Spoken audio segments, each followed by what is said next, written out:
સ્થાનિક સ્વરાજ્યની ચૂંટણીના પરિણામ બાદ કોંગ્રેસમાં મોટા ફેરફારના સંકેત। સમીક્ષા બેઠક બાદ સંગઠનમાં મોટા ફેરફારના અમિત ચાવડાએ આપ્યા સંકેત।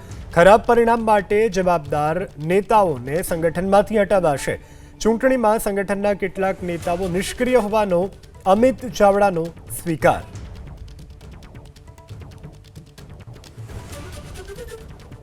આ ચારેય ઝોનની સમીક્ષા કરવામાં આવશે। ચારેય ઝોનમાં જે મત મળ્યા છે એનું એનાલિસિસ પણ કરવામાં આવશે। જ્યાં પણ સંગઠનમાં ત્રુટિઓ રહી ગઈ, સંગઠનમાં જવાબદાર લોકોએ કામ નહીં કર્યું હોય, કોઈ એન્ટી પાર્ટી એક્ટિવિટીમાં ભાગ લીધો છે, એવા તમામ લોકો સામે આ સમીક્ષા બેઠક બાદ પગલાં પણ લેવામાં આવશે। સંગઠનમાં પણ ફેરફાર થશે। સાથે સાથે અનેક જગ્યાએ જે ખોટી પ્રેક્ટિસ કરીને ભારતીય જનતા પાર્ટીના ઉમેદવારો જીત્યા છે એને પણ ખુલ્લા પાડીશું।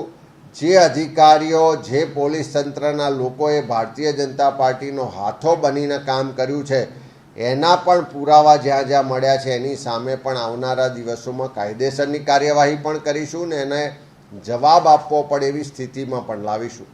ઓવરઓલ આ સમીક્ષા બેઠક બાદ નવેસરથી દરેક જિલ્લામાં જઈ ઉમેદવારો સાથે, કાર્યકરો સાથે વિસ્તૃત સંવાદ કરવામાં આવશે અને 2027ના મિશન સાથે જમીન પરથી સંગઠનને મજબૂત કરી ફરીથી લોકો વચ્ચે જવાના કાર્યક્રમો સાથે કોંગ્રેસ પાર્ટીને અમારું નેતૃત્વ, કાર્યકરો આગળ વધશે। ઘણી જગ્યાએ અમારા જવાબદાર જે સંગઠનના હોદ્દેદારોની નિષ્ક્રિયતાની વાત પણ સામે આવી છે। એમણે જે વધારે સક્રિયતાથી કામ કરવું જોઈએ, વધારે કાળજી રાખવી જોઈએ, એમાં પણ ક્યાંક કચાશની કોઈ જગ્યાએથી રજૂઆતો આવી છે। એટલે બધી જ રીતે સંગઠનમાં જ્યાં કમીઓ રહી ગઈ હશે એનો પણ અભ્યાસ કરીએ છીએ।